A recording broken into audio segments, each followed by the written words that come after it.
Bom dia, Denise, bom dia, Dayana. Bom Tudo dia, bom? Walter. Bom dia, Daiane. Tudo bom? Bom dia, tudo bem, tudo bem. Maravilha estar com vocês. Queridos, esse aqui é o Conversa Servidora, e é ligado ao movimento de valorização do servidor. Precisa muito dessa valorização real em função do trabalho que exerce voltado para a sociedade. E hoje nós temos aqui duas jovens guerreiras, a Denise Rodrigues e a Dayana Moura. A primeira, sendo uma turismóloga, a gente já vai trabalhar mais essa questão aí do nome das palavras, tá bom? Acho que muita gente não tinha ouvido antes. Eu não tinha ouvido antes o turismóloga, tá? E porque é uma pessoa, supõe-se, que estuda o turismo, né, em suas várias instâncias e abrangências. E a Dayana, que é atriz, performer. Aliás, deixa eu dizer, as duas são doutorandas, tá? Tem uma trajetória atrás delas aqui. A gente já vai falar sobre isso. Agradeço muito a você, internauta, você ouvinte do nosso videocast e podcast. Beleza, bom dia de novo. A gente estava falando aqui, eu vou até começar por você, né, Dayana?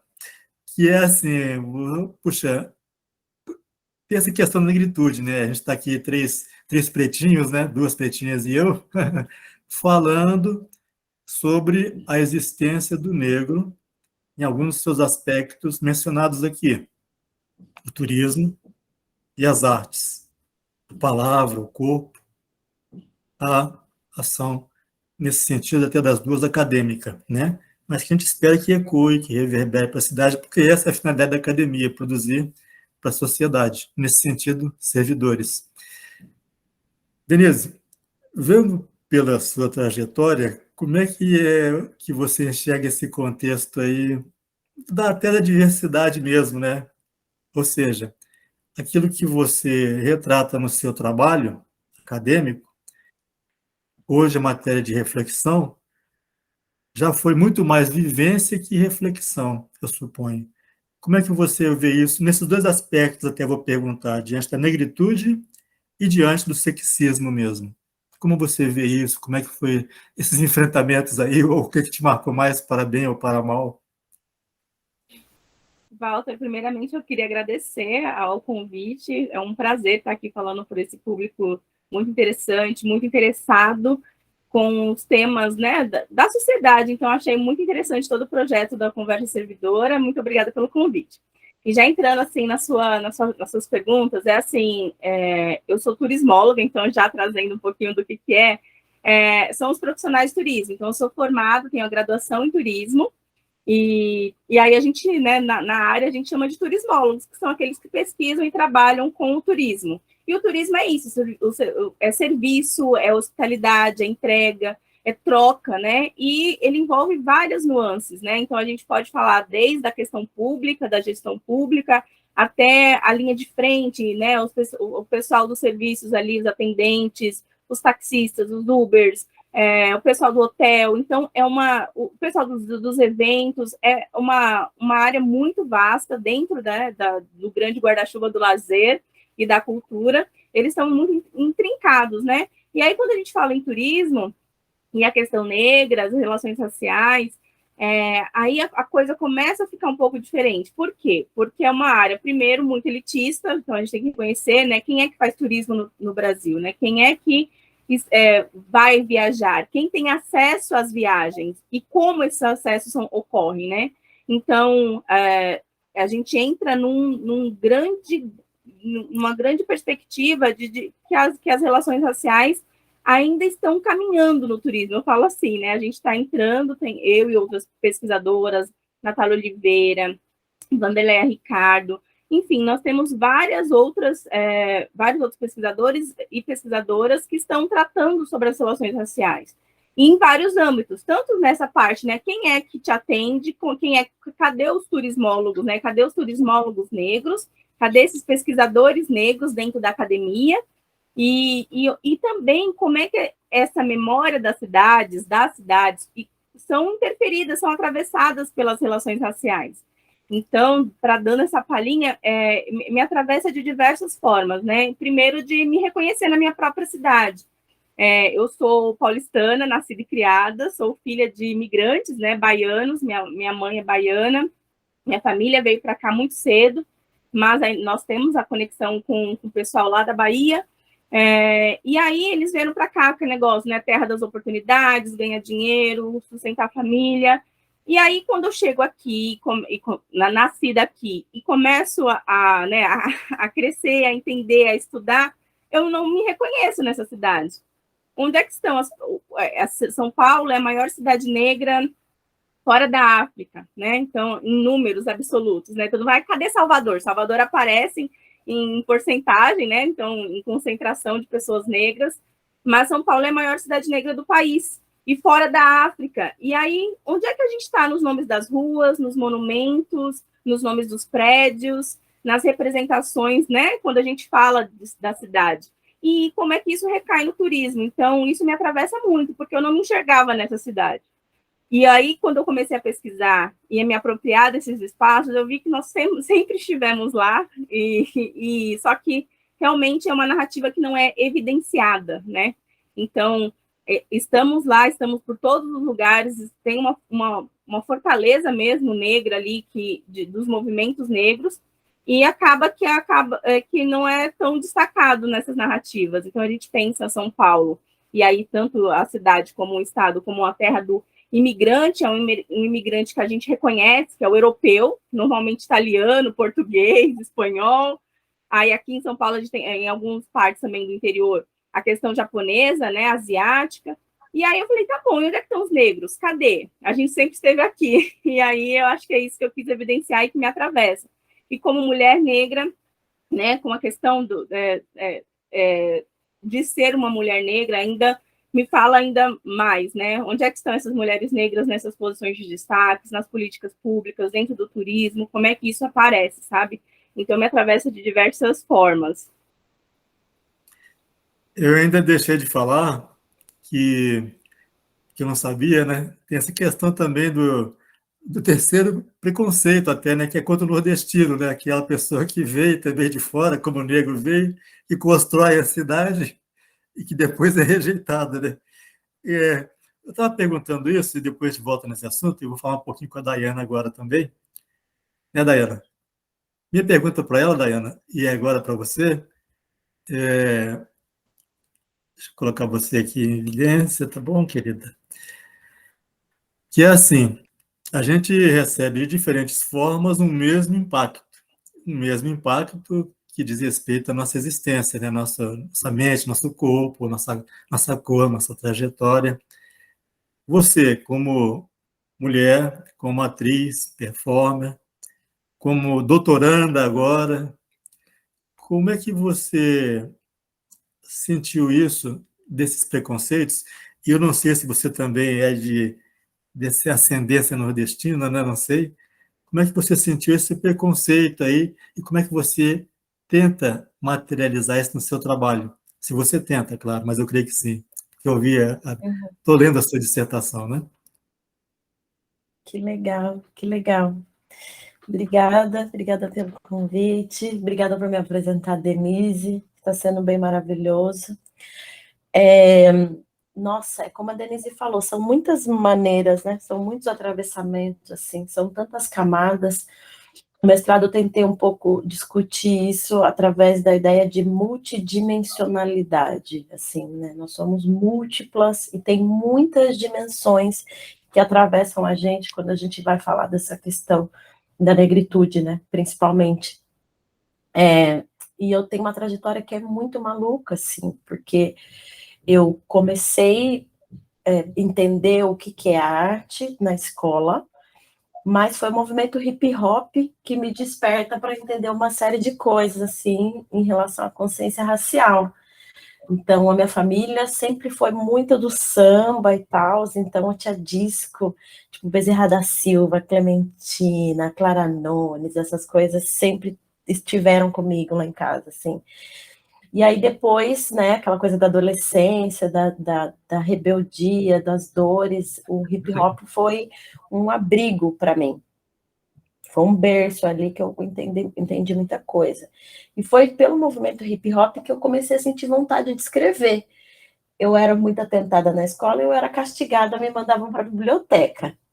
E aí foi um dos melhores castigos que eu levei na minha vida, porque depois eu fui entendendo uma série de coisas e fui participando de movimento dentro da escola, fui participar do Grêmio, participar. Meu primeiro processo de teatro foi dentro de uma escola pública, lá na periferia de Sorocaba, que é a Escola Francisco Camargo César. Eu agradeço muito. Eu ainda sou amiga das pessoas. A gente começou no teatro junto e tem essa coisa, né? Eu estava conversando com a Denise sobre o território e é muito forte a ligação que a gente tem, porque a gente começou a fazer arte na periferia e já se passaram 20 e tantos anos, assim, né? Então, são muitas camadas para a gente entender, mas eu gosto muito e tenho tentado levar isso para as minhas pesquisas, tanto nas cênicas como na academia, e dentro da escola também, porque eu fiquei muito tempo trabalhando na rede, que a cultura, ela nos fortalece, né? A cultura e a arte preta, elas de alguma maneira têm, e é esse o meu estudo, né? Estou tentando entender agora como é que o teatro vira um território de aquilombamento, como é que a gente, enquanto mulher negra, principalmente, se olha e fala, peraí, é corpo, assim, né? A coisa é na carne, que a gente se sente, que a gente se comunica. Eu gosto muito de viajar, não falei isso para Denise, mas eu sou viajeira, viajei muito, fiz intercâmbio, amo viajar, assim, né? Sempre acho pouco pelo tamanho desse país, falo, nossa, né, dá vontade de viajar mais, de conhecer mais, mas tem coisas muito importantes, por exemplo, eu fui para Salvador, fui para São Luís e já viajei sozinha, em vários lugares, assim, tipo, não conheço ninguém, mas daí tem uma pessoa preta e me olha na rua e eu faço uma amiga. É uma coisa, a gente não precisa falar, tem uma irmandade, tem um negócio, assim, que une a gente em qualquer lugar. E é isso que tentam destruir, né? Acho que é isso. Muito do que a gente vive é porque o preconceito, o racismo, a discriminação, pensando nas mulheres, né, o sexismo, o machismo, também tenta destruir a nossa capacidade de coletividade, de união, de irmandade, de fraternidade, né? Mas a cultura retoma isso. A nossa cultura é muito ancestral. Você fala do tambor, né? Tem uma relação forte com o tambor. O tambor também tem essa reverberação que integra a gente, né? Que estabelece. Eu falo, puta, eu ouço um tambor e a coluna volta para o lugar, né? O meu ser se completa, eu me sinto íntegra, né? Eu vivo em plenitude quando eu danço a arte preta, quando eu respiro a arte preta. Eu acho que é um pouco disso, são muitas coisas, né, para a gente falar sobre esses caminhos, mas nesse momento, muito por conta da pandemia, de tudo que a gente viveu de dolorido, eu tenho tentado olhar para esse outro lado, sabe? Tentando desviar da dor, do sofrimento, não desviar, mas como a nossa cultura bem faz, né? Gingar pelas coisas, entender que a gente tem que ter o pé muito firmado na consciência racial, apontar, assim, os dedos nas feridas, mas elevar e honrar a nossa memória de beleza, de alegria, né? De fortalecimento, de saúde íntegra e plena, através da cultura e da arte preta. Legal, Daiana. Você está com um delayzinho aí, mas eu acho que é coisa de internet aqui, tá bom? Só dizer. Tá, eu Agora, vou interessante tentando ajustar. que você fala da.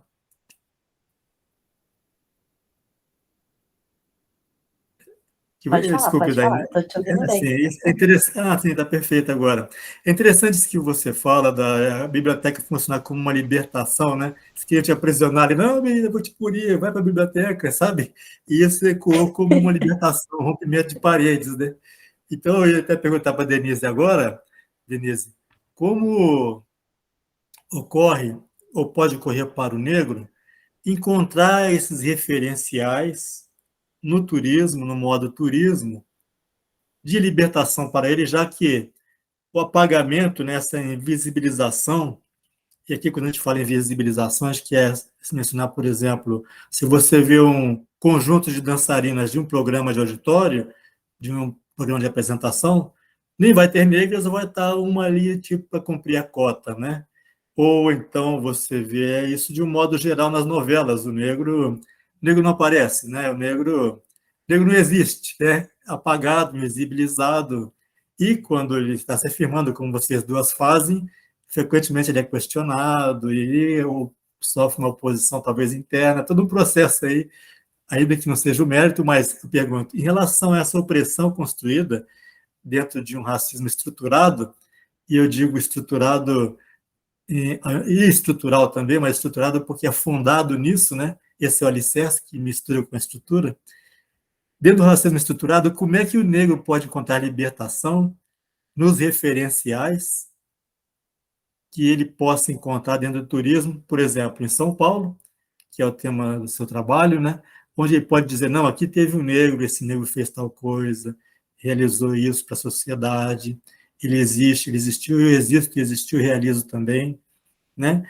E em Sorocaba também, se você tiver algumas palavras sobre nossa cidade, pergunto para você, onde estão esses símbolos de libertação, esses elos de uma coletividade? Walter, eu acho que a Dayana falou uma coisa muito importante, né? Que ela se encontrou na biblioteca e depois no hip hop, né? E eu acho que cada pessoa negra encontra seu caminho de formas diversas, porque é aquilo que interessa, né? Então, quando, por exemplo, uma pessoa negra que curte rock, né? Que aí não tá, né? Que a gente pensa, mas não tem nada a ver com a negritude. E a gente nota que realmente que o rock nasceu com uma mulher negra. Então a gente entende que fala assim, opa, como assim, né? Então embranqueceram o rock. Irmã, como era o nome mesmo da Ai, roqueira? eu estou buscando aqui, deixa eu ver. Eu não lembro, é irmã. Ai, eu não lembro que ela perfeita, guitarrista. Deixa eu lembrar o nome. Eu vejo aqui também, querida. Pode dar andamento. Acho que aí não consegui achar, mas aí a gente acho que é Sister Rosetta Roseta, alguma, eu não lembro o sobrenome. Irmã Roseta, Isso. Sister Roseta. Mas são essas referências. Então, no samba, como é que a gente pensa, né, no processo do samba, ou até mesmo do pagode, do hip hop, do rap? Então, essa questão da negritude vai atravessando mesmo, e é uma construção, são degraus que a gente vai construindo, que a gente vai pegando aquela informação ali, descobrindo. Eu lembro a primeira vez que eu me dei conta que o Machado de Assis era negro, sabe aquela coisa assim, tipo, como assim? Não parecia, né? E aí a gente fala assim, como assim? Assim ele era negro e ninguém contou isso, sabe? Uhum. Como é que a gente... e a escola tem um papel ali, né? Porque a gente desperta, querendo ou não, estudando, né? E tendo ali as tarefas e tudo, a gente acaba despertando alguma... Se alguém não destacar isso, a gente não vai pensar que aquela pessoa era negra, porque a gente está condicionado a isso, justamente porque a gente não se sente representado, a gente não se vê na televisão, nos livros de história, é sempre aquilo. Se a gente fala de abolição da escravidão, a gente fala da Princesa Isabel, né? Tipo, não foi. A Princesa Isabel, ela fez algo que ia acontecer de qualquer forma, e fez uma lei super enxuta, que não teve uma abolição, né? Não teve um programa para absorverem aqueles escravizados. Então a gente pensa assim, tá bom, então além da Princesa Isabel, quem é que está ali? Então a gente fala do Luiz Gama, por exemplo, que morou aqui, de Salvador, veio para São Paulo, ele nasceu livre e foi escravizado pelo próprio pai, que tinha descendência portuguesa, a mãe foi escravizada, era liberta, a Luísa Maim, e aí ele vem para São Paulo e ele aprende autodidata, ele consegue se libertar, entendendo que ele estava como escravizado contra as leis, e se torna o maior advogado, sabe, da abolição. E muitas pessoas não conhecem a história de Luiz Gama, né? E aí, isso para geral, né? Não é somente relação São Paulo-Sorocaba, é Brasil mesmo, né? Deveria ser o patrono da abolição. Quando a gente fala de Zumbi, a gente não entende o que Zumbi fez lá no século XVII, ainda repercute no dia de hoje, porque é uma questão de resistência. E não era só ele, tinha Dandara, tinha todo um sistema que ia contra, né, que era de opressão da colônia, né, para realmente matar as pessoas negras e quem se opunha à escravidão. Então, como é que a gente consegue? Então, isso vai galgando os nossos espaços, né? Então, quando a gente pensa, quando a gente escuta um rap, um hip hop, a gente entende que aquela letra fala sobre homens e mulheres negras, de violências das favelas brasileiras, e a gente se identifica, porque a maioria da população negra acaba sendo morador de uma periferia, né? Então a gente conhece alguém que foi baleado, alguém que morreu, ou uma mulher que engravidou muito cedo e teve seus sonhos assim limados, porque a sociedade não absorveu, não conseguiu entender que ela, como mulher solo e moradora da periferia, e conseguiria trabalhar e tudo mais. Então a gente é atravessado por várias coisas, né?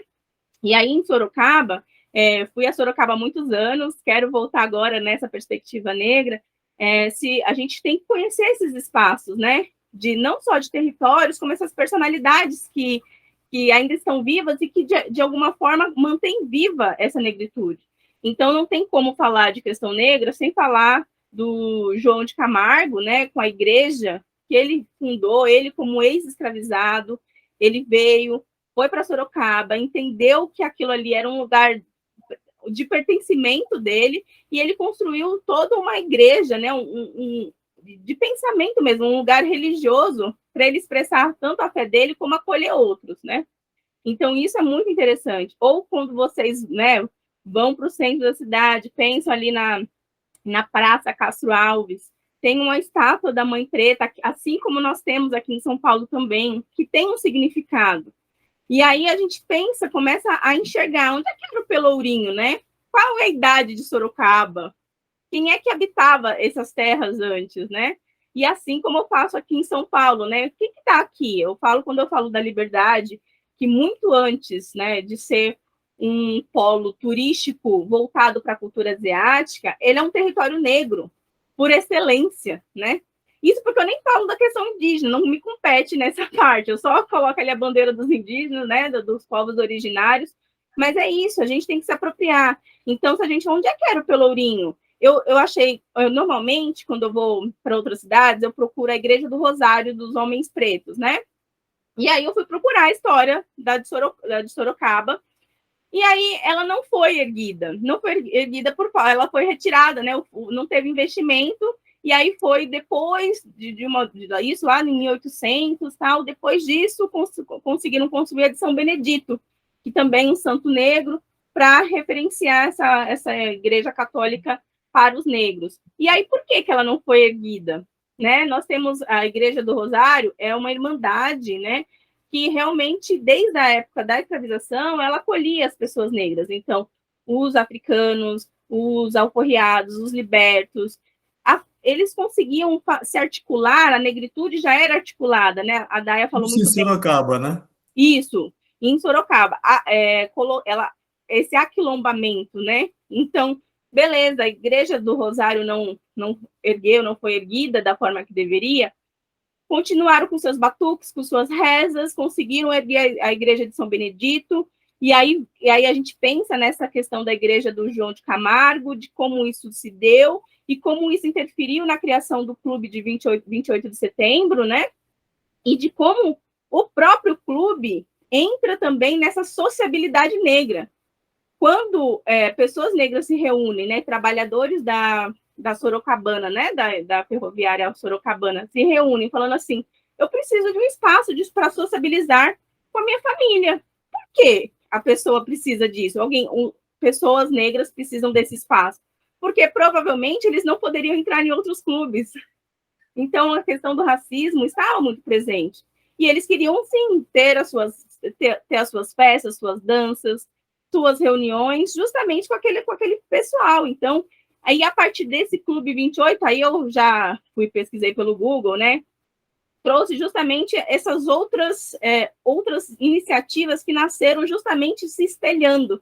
E é isso que a gente fala, né? A gente precisa se espelhar.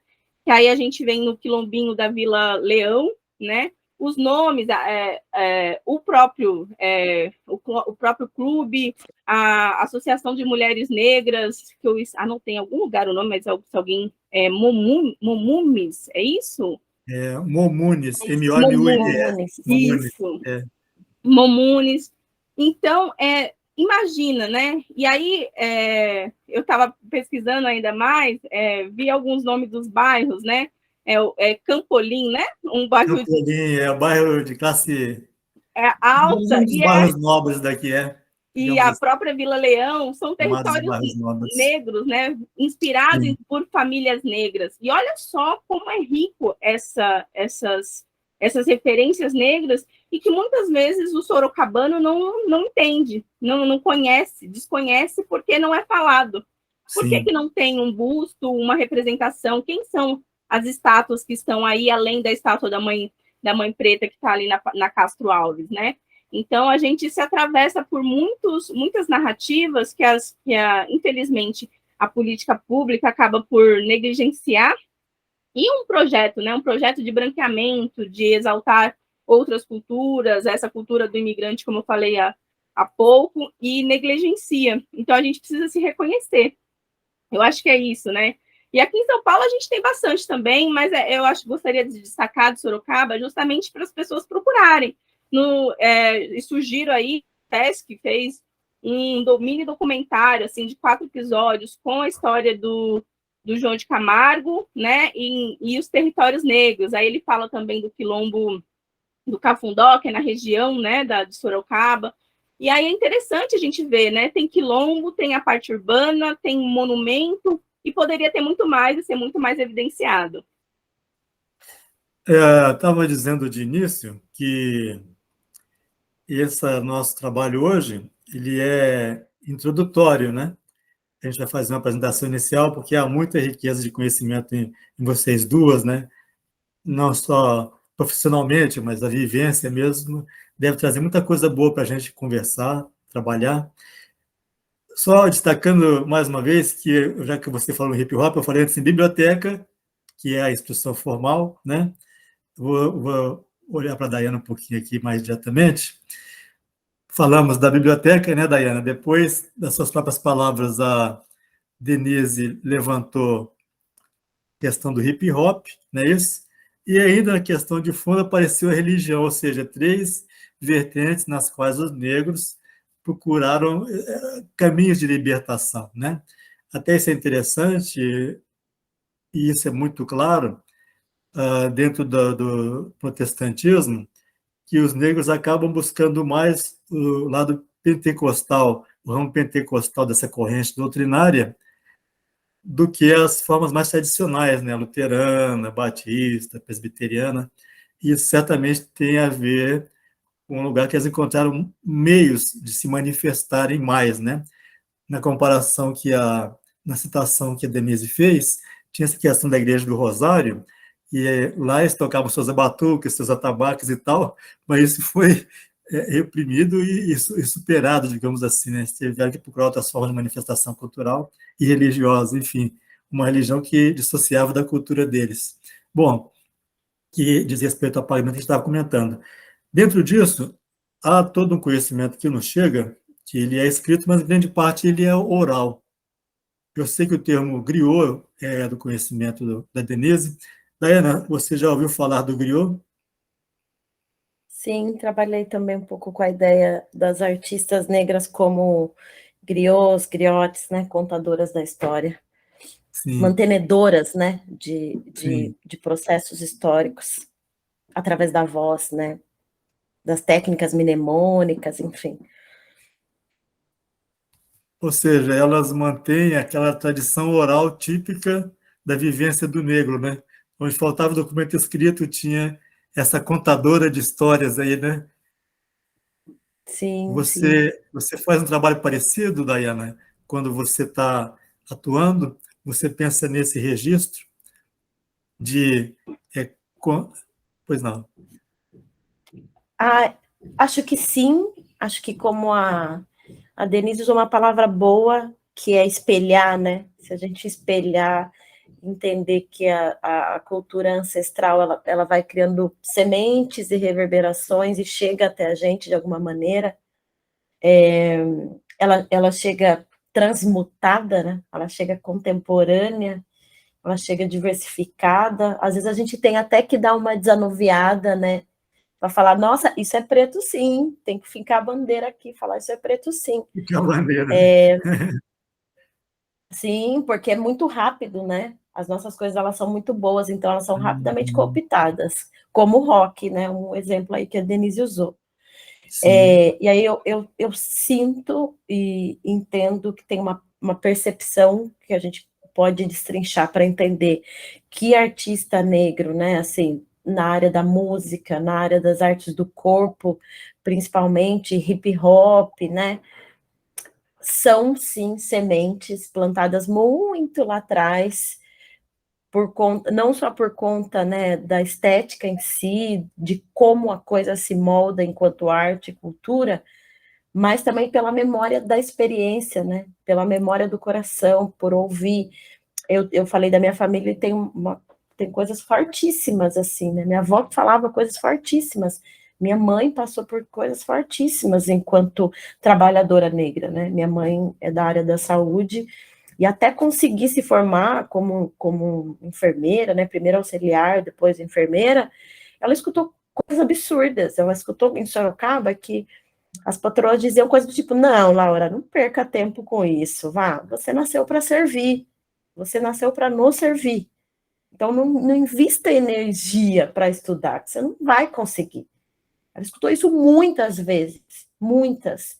Daí virou uma piada na minha família, uma piada interna, que minha mãe escutava, começava a sentir, escutar isso, e ela ia embora, largava tudo, largava a marmita, largava a mochila, largava tudo. E ela me ensinou isso, né? Então, tipo, é inadmissível que a gente viva essas coisas. Eu não posso, se nem minha mãe se permitiu viver, saía fora, largava tudo, falava, não quero nada de você, porque você é racista. Sai fora, racista, eu vou crescer sim, eu vou estudar sim, me paga o que eu trabalhei e eu vou sair fora, não passo mais nem na sua calçada. Enfim, né, esse tipo de coisa virou meio que uma mítica familiar ali, e aí tudo isso é contado através da nossa música, através da nossa arte. Eu conto um pouco, né, de como minha mãe, minha avó atravessaram uma série de coisas para que eu vivesse, para que eu estivesse aqui, para que hoje eu possa escolher, né, eu sou artista, e é muito difícil, mesmo podendo, como a gente estava falando de referencial, né, como não tem referencial, principalmente em Sorocaba, eu levei muito tempo para olhar para a cena e falar, nossa, tem gente preta na cena também, porque eu era boa parte das vezes a única, sempre eu, mais uma amiga, um amigo, né? Então, tudo isso marca muito a gente, e é esse justamente o processo de embranquecimento, né? A gente vai passando por uma série de coisas que é tipo uma peneira, né? Vamos ver como é que você chega aos 30, 35, 40 anos, depois de ter vivido uma história completamente branca e embranquecida do Teatro Nacional. No mestrado, eu estava trabalhando um pouco com essas histórias, passei também um pouco para entender essa faceta, né, do teatro negro como um teatro griot, um teatro de voz e de memória preta. E aí era muito triste, porque eu ia entrevistar as mulheres e isso me marcou profundamente. Por isso que eu falei no início, eu estou tentando virar um pouco, inverter um pouco a visão, pensar um pouco mais panoramicamente, porque senão você não consegue sair dos episódios de racismo. Quando a gente vai se conhecendo, conversando, você vai fazer entrevista, é muito difícil, eu sinto que eu fico dando volta na coisa, mas olhar para a obra de arte em si, me reconhecer como artista e falar, bom, vamos falar de técnica de arte, vamos falar de outras coisas, vamos falar de criação, vamos falar de improviso, vamos falar de corpo, vamos falar de movimento, vamos falar de cor, vamos falar de uma série de coisas, é muito difícil para a gente, porque tem uma barreira que limita, então a gente não consegue viver as artes com plenitude, essa é a minha tese, que esses espaços de aquilombamento ajudam a gente a abrir a visão e pensar, bom, passamos por uma série de coisas, mas como é que a gente faz para se ajudar aqui, entender que a nossa expressão precisa ser plena, porque a gente é humana e a gente tem muito para contar. E a gente, inclusive, pode escolher não falar de nada dessas coisas, se a gente não quiser, porque a gente é gente também, né? E artista é livre. Claro. E é muito louco pensar, né, que até fica preso em uma série de coisas, né?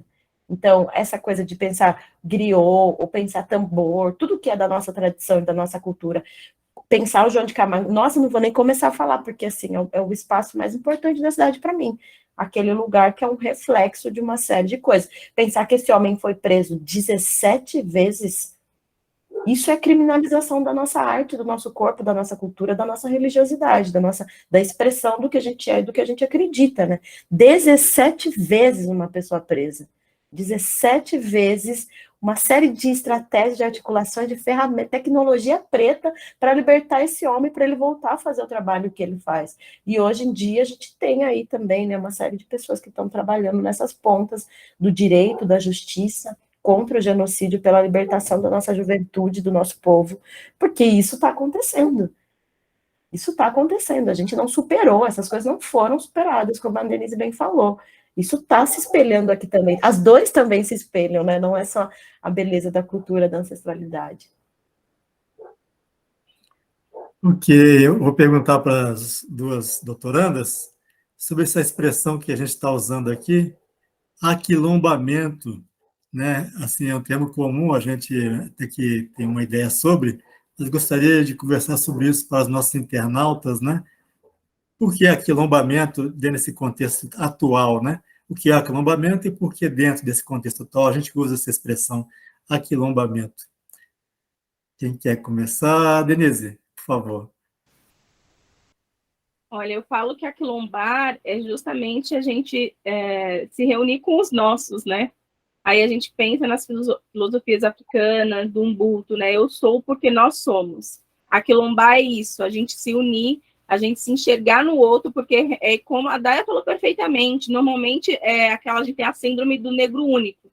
Então a gente vai para a escola, são nós e mais um ou dois. Aí, conforme a gente vai subindo, né? Então, eu e ela, como doutorandas, a gente vai vendo cadê os negros, né, no doutorado, quando a gente vai nos eventos acadêmicos, quando a gente vai fazer uma palestra, às vezes, mesmo falando de negritude, falando de corpos negros em movimentos ou em cenas, que são nossos casos, onde estão essas pessoas negras?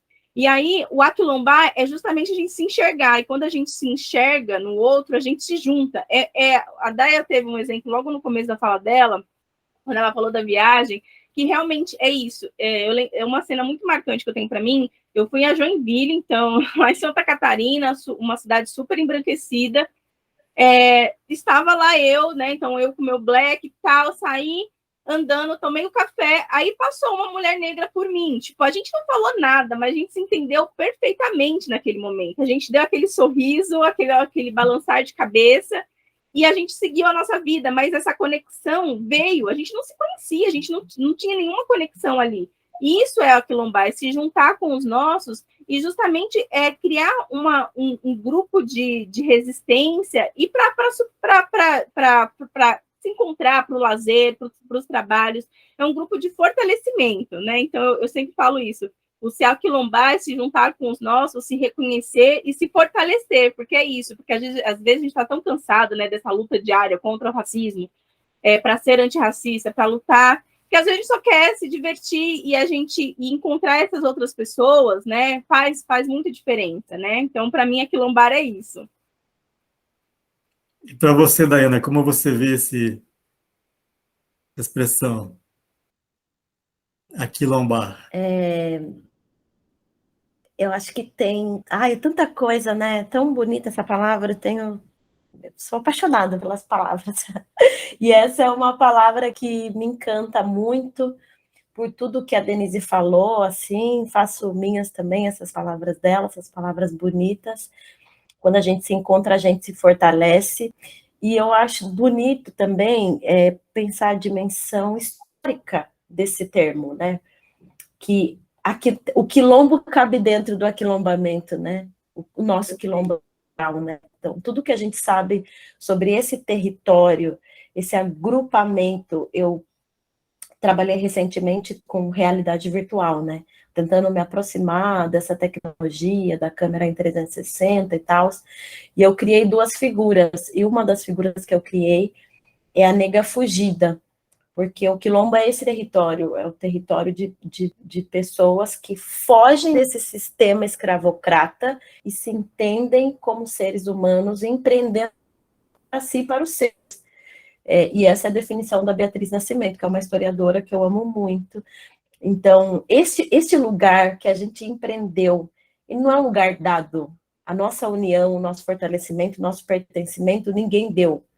É luta, a gente tem que conquistar até o nosso lugar de pertencimento. Isso é muito tenso para a gente, enquanto preto brasileiro, porque a gente é daqui, a gente é daqui, a gente foi trazido para cá e a gente é daqui, a gente construiu esse país, como o Walter estava falando dos nordestinos, né, que constroem as coisas e depois não são reconhecidos.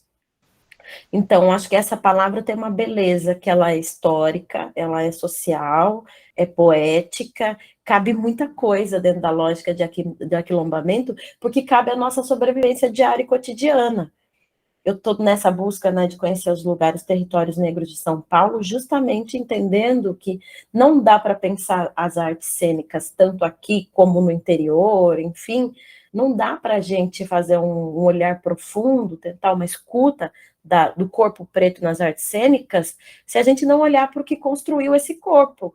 Porque tem que ter muita força para se manter, tem que ter muita força para entrar nas artes cênicas, sendo pessoa preta, porque a gente ouve o tempo todo que isso não dá dinheiro, ai meu Deus, está viajando na maionese, isso não vai dar em nada, lá, lá, lá. Daí você entra e não se reconhece, como a Denise falou, não tem representatividade, e às vezes onde tem, você não consegue mobilizar os seus trabalhos porque não tem investimento.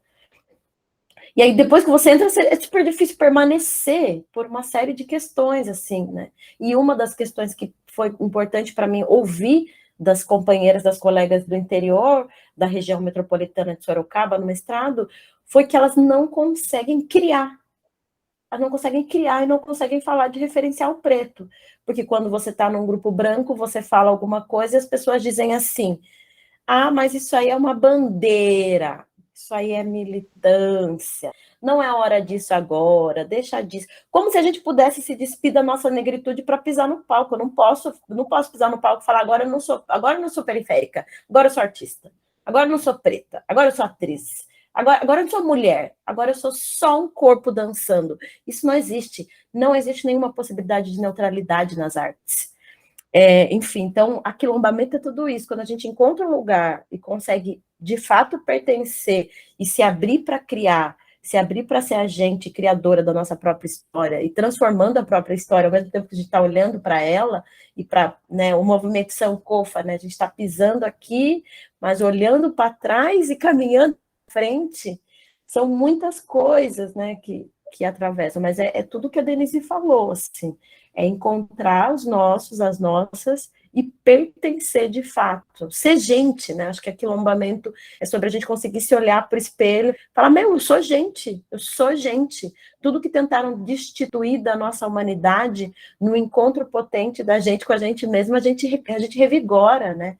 Aumenta quando eu ouço tambor, a bateria faz enche a bateria, né? Assim, e a gente aguenta mais um tanto. A Capela de João de Camargo é isso também, é um espaço de aquilombamento. Bacana.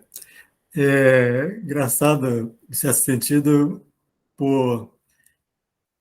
assim, a sociedade, da forma como está estruturada, tenta condicionar o negro em determinado contexto, né?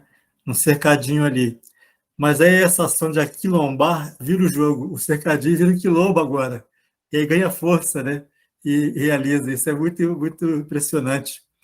Nessa situação que eu coloquei antes, dentro da que eu falei agora, de condicionar o negro, isso se revelou até em algum momento, mesmo no sistema penitenciário, no direito penal, com alguém chamado Nina Rodrigues, né, Denise? Você pode falar um pouco sobre essa doutrina, esse pensamento? Na minha pesquisa, eu trago justamente assim, porque como é que eu ia chegar no turismo, né? Eu não poderia somente falar sobre as iniciativas de resistência naquele momento, porque faltava justamente uma panorâmica, né? Essa visão ampla do que era. E aí eu falei assim, tá bom, então vamos tentar reconstruir o que aconteceu, né? Então, se a gente for pensar como as cidades reproduziram esses apagamentos, essas histórias oficiais que apagam a presença negra de suas histórias, né? De como essas cidades foram formadas e construídas e são construídas por mãos negras, eu fui parar assim, tá bom, eu tenho que falar o que é racismo, e aí eu tenho que falar também sobre como é que isso se introjetou, né? Como é que essa pretensa, né, essa ideia de uma inferioridade dos corpos negros, da sabedoria, dos saberes negros, da intelectualidade negra apareceu.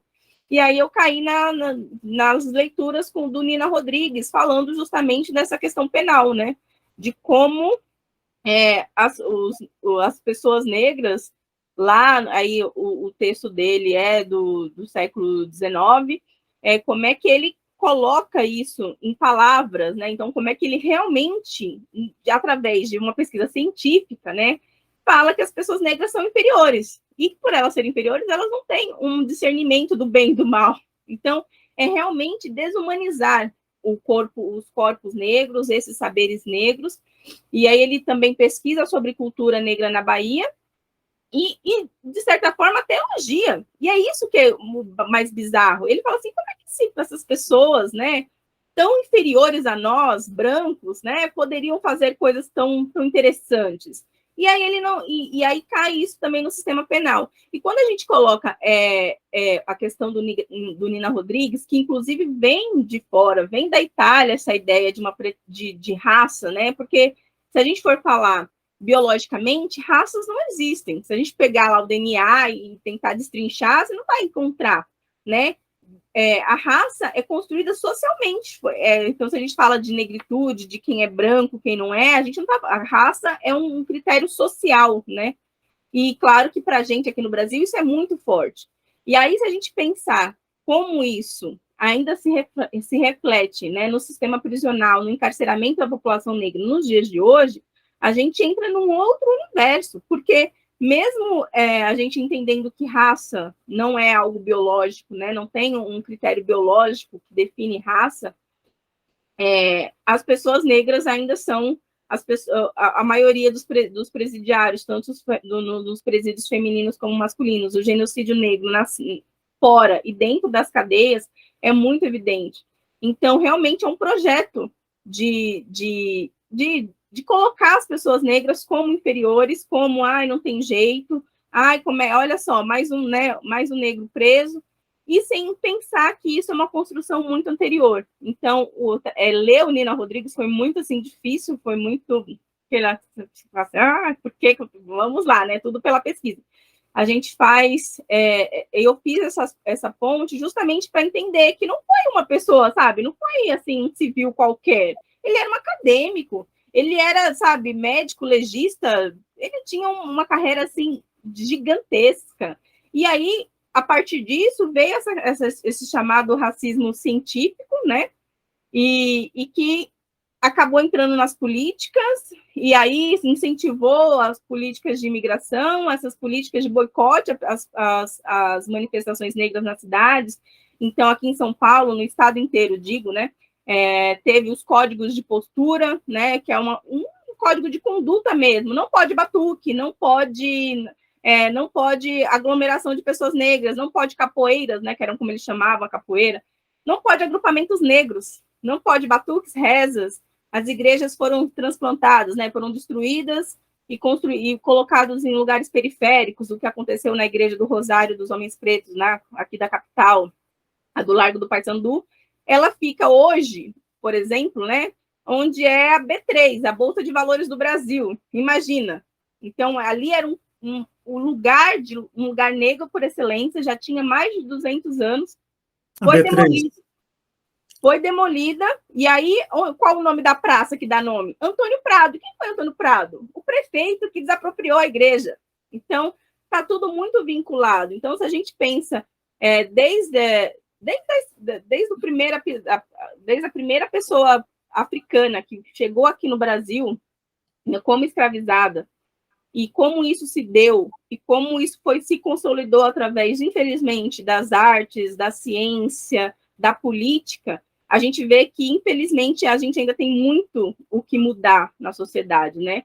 E que esses reflexos ainda estão muito presentes, mesmo se a gente fala em 100, 200 anos desses estudos, né? Nesses pretensos estudos, esses falsos estudos que tentavam identificar uma inferioridade negra. E aquilo era uma falsa ciência, né? Apesar deles ter vários, enfim, uma lista extensa ali de profissões, foi tudo baseado no racismo e que ainda hoje impera na sociedade, infelizmente.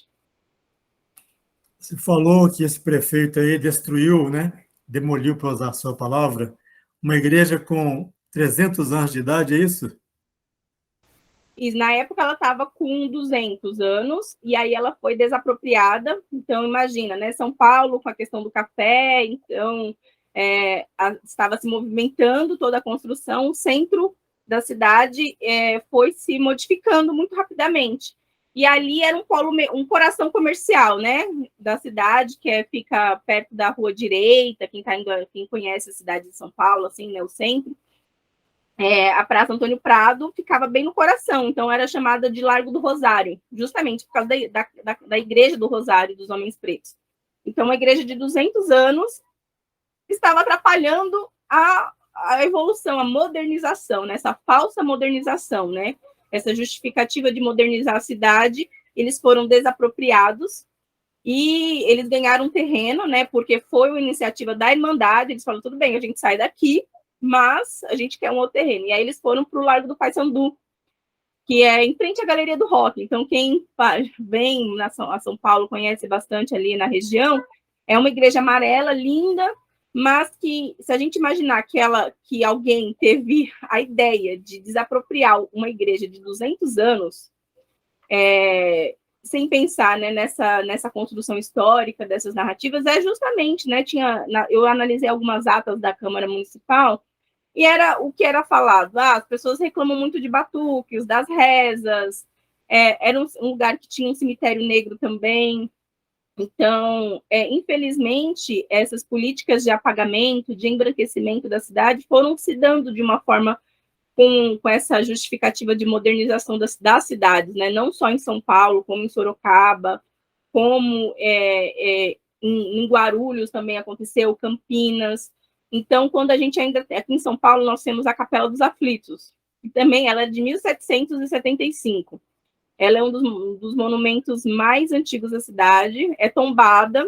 Somente agora conseguiram uma ordem de restauro, né? Conseguiram autorização para restaurar, mas ela está, assim, muito deteriorada, né? As pessoas que cuidam ali são uma ONG, e ela fica no coração da Liberdade, e traz toda a história do bairro da Liberdade com a questão negra, falando do Pelourinho, do Largo da Forca, do próprio cemitério, que quem era enterrado ali eram as pessoas negras, indígenas, né?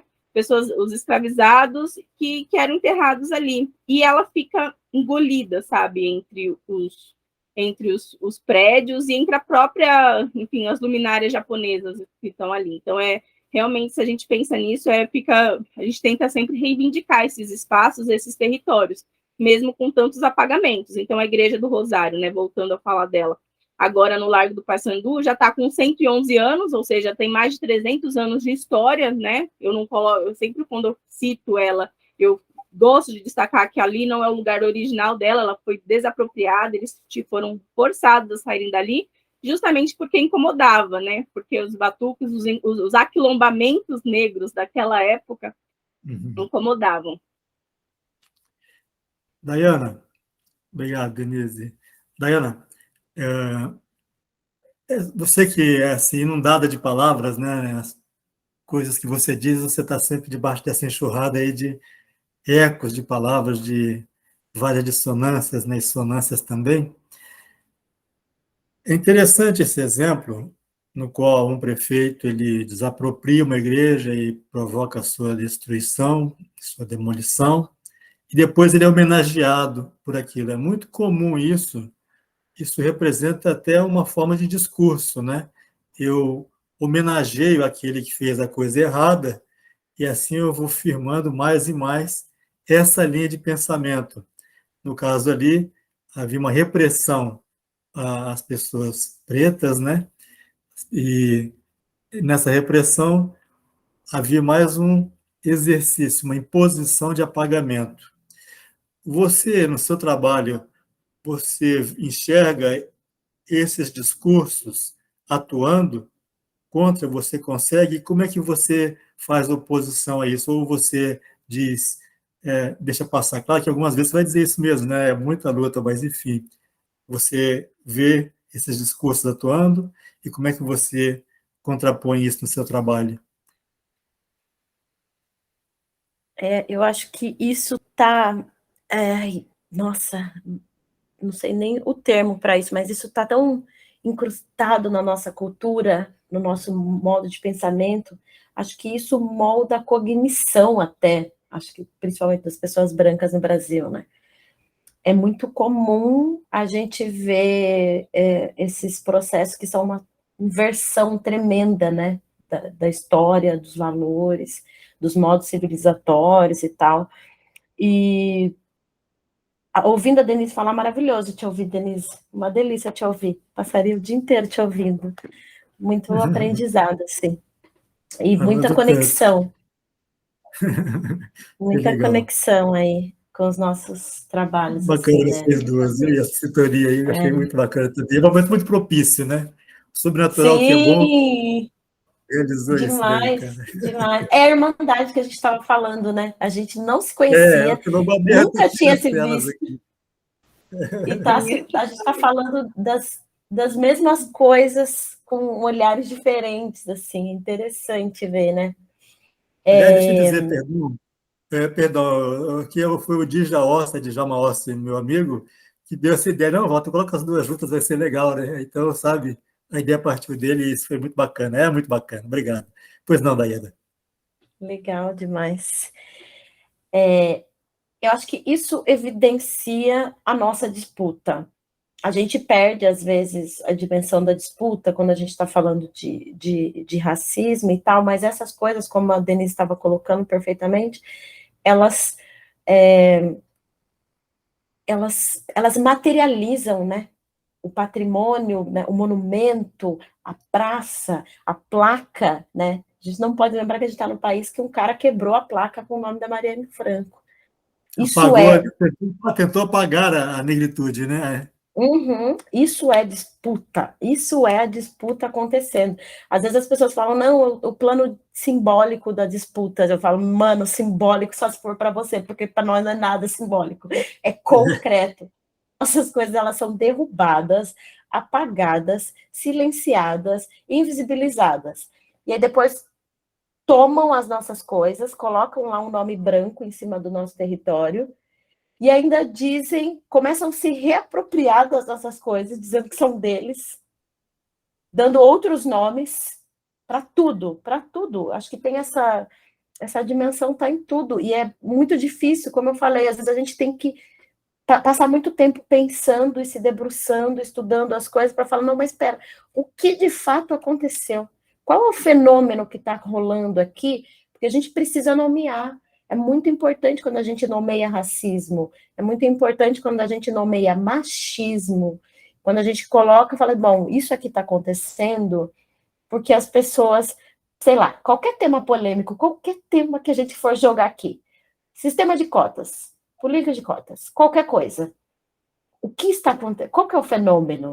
O fenômeno é a branquitude não arreda o pé, não arreda o pé. É espaço, é poder, é disputa de território. E para isso as nossas coisas precisam ser apagadas e silenciadas, porque elas são muito poderosas. Elas são muito poderosas. Mesmo sendo apagadas, a memória dela continua na gente. E é isso que esse sistema não aguenta. É por isso que o nosso nome precisa ser morto. Precisam quebrar a placa que tem o nosso nome. Porque ele é muito forte, né? Ele cria aí uma ressonância. Exato. Quando tem um nome preto em um lugar, esse nome preto demarca a história e faz muita gente passar vergonha. Tem gente branca morrendo de vergonha, não sabe o que fazer, escorrega no discurso, se atropela, fica com medo. A gente está vendo, isso está acontecendo agora. As pessoas, quando a gente fala assim, olha, isso está acontecendo porque o que você tem é privilégio branco. Você não é um bom artista, pelo contrário, você é um artista medíocre. Quando a gente coloca uma edital de política pública para a cultura, a gente coloca e evidencia.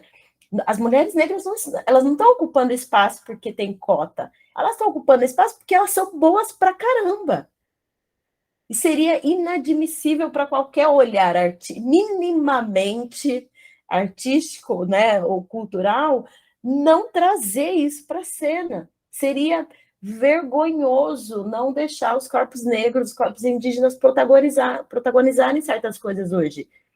porque é lastimável o modo como as coisas foram construídas. A gente foi jogado, cultura brasileira. Em Sorocaba eu tenho um ranço tremendo.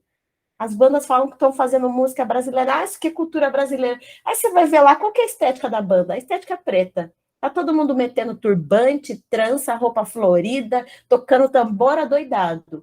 Tipo, é brasileiro porque preto é brasileiro. Então fala que você tá fazendo música preta, caramba.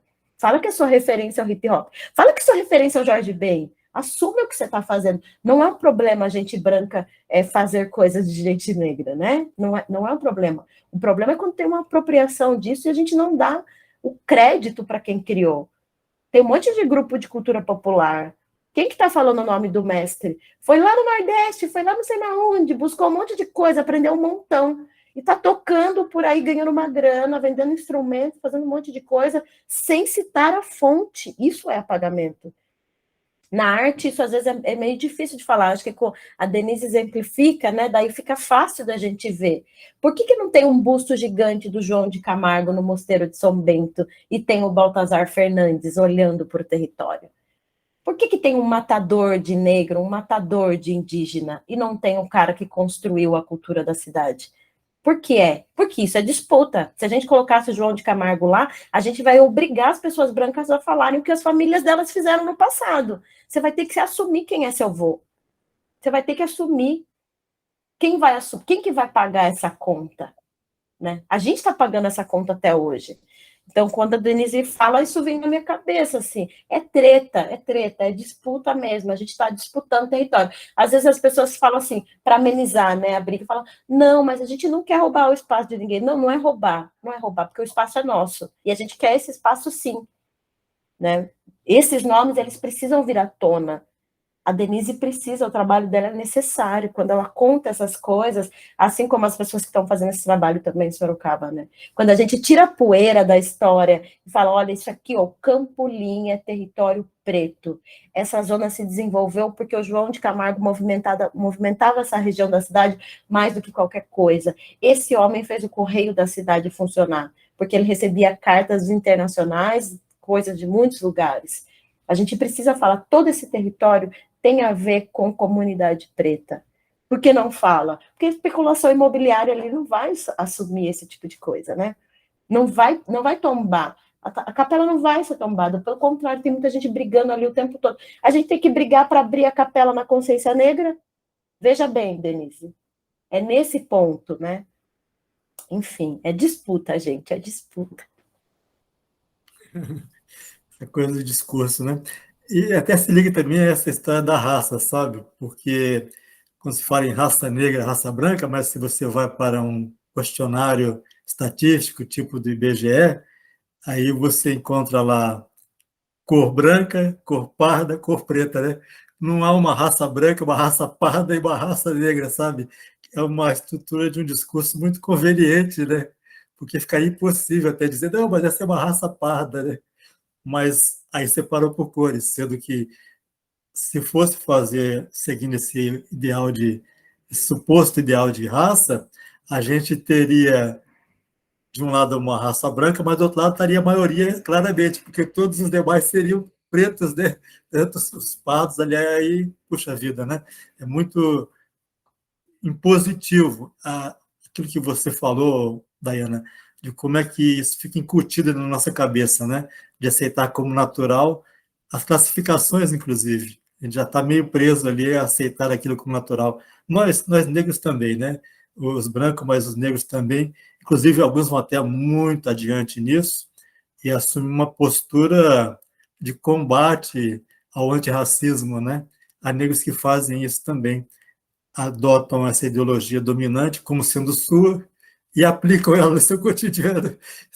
É muito louco isso, gente. Domínio da ideologia, né? Você, Denise, pode dizer alguma coisa sobre esse assunto que a gente está comentando? Será que dentro do turismo você enxerga isso? Você falou ao início, né, que o turismo já é de per si uma coisa elitista, né, exclusora, excludente do negro. Ai, Walter, é bem assim mesmo. O que acontece, né? Como é que populariza? Como é que a gente consegue realmente popularizar e incentivar as pessoas negras a viajarem, né? E porque é um desejo das pessoas, né? Então, se a gente pergunta lá, o que você gostaria? Se você tivesse, estava tudo resolvido, se você tem férias agora, para onde você quer ir? O que você vai fazer com esse dinheiro? Ah, eu quero viajar. Mas por que você não viaja? Não, mas por quê? Aí a gente vai ver, se a gente tenta agora, vamos para o Nordeste, saindo de São Paulo indo para o Nordeste, R$1.000 a passagem, 1.000 e tantos. Então a gente não consegue, assim, o acesso é muito difícil, né? Então aí a gente vai, beleza, vamos para a rodoviária, mas tem lugares que a gente não consegue acessar de ônibus. 2, 3 dias de viagem, sabe? E aí a gente pensa em como os lazeres, como essas pessoas negras têm acesso aos lazeres, né? Onde é que as pessoas pretas conseguem se identificar, né? Com as artes, com as viagens, como é que entra esses acessos, né? E aí, no turismo, tem muita essa discussão, né? Justamente quando você falou do IBGE, tem uma outra discussão. Quando a gente entra, assim, em uma pesquisa, em qualquer área, né? Isso é muito... Eu acho que, tirando as ciências sociais, isso é uma falha geral, assim. A maioria não pergunta a sua raça. Então, como é que eu vou saber quem são os turistas negros, os viajantes negros, se eu não coloco isso nos questionários de pesquisa? Então, como é que eu vou identificar quem é que visita Sorocaba, né? Quem é que vai, quem é que visita a região, se num questionário ali do departamento da Secretaria de Turismo não tem um critério racial? Eu não vou saber. Então a gente fica ainda mais limitado nisso, né? De entender. As pessoas negras, claro que elas viajam em condições diferentes, mas elas viajam, elas querem se apropriar disso também, desses lazeres, desses turismos possíveis. E aí a gente nota como é que isso é problemático quando a gente fala de pertencimento, né? Então, se a gente vai, como é que vai para o Rio de Janeiro, né? Então, se a gente vai para o Rio, a gente entende isso, a gente entra com uma outra questão da negritude, de identificação, desse aquilombamento, de interpretações, né, culturais, né? Porque, realmente, se a gente viaja como uma pessoa negra, a gente está um universo inteiro dentro de um corpo, né? Então, a gente vai esbarrar na questão do racismo, como é que a gente cria um turismo antirracista, né? Então, uma pessoa negra se sentir segura ao entrar no hotel e não ser barrada toda hora pelo segurança para ela saber se está ou não hospedada ali, sabe? É isso que a gente tem um chamado afroturismo, né? Que às vezes as pessoas confundem com afrofuturismo, não, é afroturismo mesmo, que fala justamente não só, né, dessa valorização da cultura, da história, não é somente da história negra. A história negra, sim, tem evidência e tudo mais, mas é entender a história nacional, a história das cidades, dentro da perspectiva negra, com as pessoas, com as personalidades negras que fizeram isso ser construído. E a gente também pensa o afroturismo como uma luta antirracista dentro do turismo. Por quê? Justamente onde é que estão esses hoteleiros negros? Aí eu cito o Uber Clemente, muito, muito capaz, assim, ele fala da hotelaria de uma forma, assim, perfeita, e justamente traz a questão das relações raciais. Ele fala assim, tá bom, como é que eu vou? Eu, como hoteleiro, recebo um hóspede negro e ele tem uma situação de racismo, como a gente vê na televisão a cada 2 dias, sabe?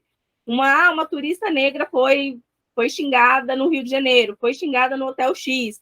Como é que as empresas, e aí os serviços, né? Então, a gente pensa em várias demandas de serviços, de restaurante, né, tipo, aos teatros, por que elas não reconhecem uma pessoa negra como, né, como ali, como vai assistir uma peça, como uma pessoa que vai ali se hospedar no hotel de qualquer estrela, de 1 a 5, entendeu? Por que eles não reconhecem? Por que elas sempre sempre pedem uma identificação? E aí você vê as pessoas brancas passando de uma forma natural nesses espaços, né? E aí, então, aqueles espaços um espaço de pertencimento branco, ele não precisa se justificar. Pode ser que ele não esteja ali para isso, mas ninguém é questionado. Aí a pessoa negra entra e toda vez ela pode estar ali hospedada 10 dias, os 10 dias alguém vai pedir a identificação dela, né? Ou quando a gente vai em eventos, não sei se Daya já passou por isso, em alguma apresentação, alguém questionar, você veio assistir? Ou você, né, não considera a gente como palestrante, como alguém que vai falar, algum professor, ou alguma atriz negra, né? Então, quem é a Dayana Moura? Não, você vai assistir? Não tá seu nome, não tá na lista, por exemplo, porque eu não tô nessa lista, tô na lista de atores e atrizes para entrar. Então, são várias nuances que a gente coloca, entra nessa questão do turismo e de barreira mesmo, de criar um turismo antirracista para reivindicar mesmo esses espaços, e quando as situações de racismo acontecerem, porque infelizmente a gente está numa sociedade racista e isso vai acontecer, as pessoas estarem preparadas para lidar com isso e não falar assim, não, deixa quieto, não, tem que denunciar sim, tem que colocar nas redes sociais, tem que reverberar para que isso não ocorra mais, para que as políticas dentro das empresas, dentro desses setores de serviços, consigam realmente entender que é uma luta que tem que ser modificada, né? Então, ser uma pessoa negra, por que ela não pode estar ali naquele espaço? Por que ela não pode apresentar alguma coisa? Por que ela não pode estar ali para realmente ser vista, né? Então, acho que a gente tem uma outra perspectiva aí também dessa luta antirracista dentro do turismo, para justamente as pessoas pretas se apropriarem desses espaços. Bacana. Jovens, a gente vai terminando por aqui. É só dizer que tudo isso que foi falado aqui, né, nem tudo isso, mas uma boa parte e outras coisas que a gente não constou nesse momento, caberia numa disciplina de história negra no sistema educacional brasileiro. Aliás, uma lei que já existe, que não é praticada, mas que trabalharia a questão da formação da identidade, da consciência da criança negra, né, desde pequena, poder entender o contexto que a cerca e o que, dentro daquele contexto, é parte intrínseca dela, é coisa junta, colada na pele dela, na vivência dela, nas células, que vem de seus antepassados, que foram realizados por ela, para atravessar essa existência, vencendo os constrangimentos de uma sociedade fundada no racismo, né, um racismo estruturado e estrutural, mas que não existe. No entanto, eu acredito que talvez nossa criança, mas essa adolescente, ao ouvir as doutorandas falarem, acende uma luz na mente dela, ela vai entender mais como atravessar a sua existência nessa trajetória terrena que Deus nos deu. Agradeço muito a gentileza das doutoras, a gente se sente honrado, espero que os internautas compartilhem desse sentimento e agradecer a todos, a vocês mesmos, internautas, também a Denise e a Dayana. Gente, obrigado, sucesso para vocês, tá? Um grande bênção do Senhor. Valeu. Eu que agradeço, Walter, Daya. Foi um prazer estar aqui com você, Daya, Walter. Muito obrigada. Prazer, a gente fica em contato. Obrigadão. Valeu. Com certeza.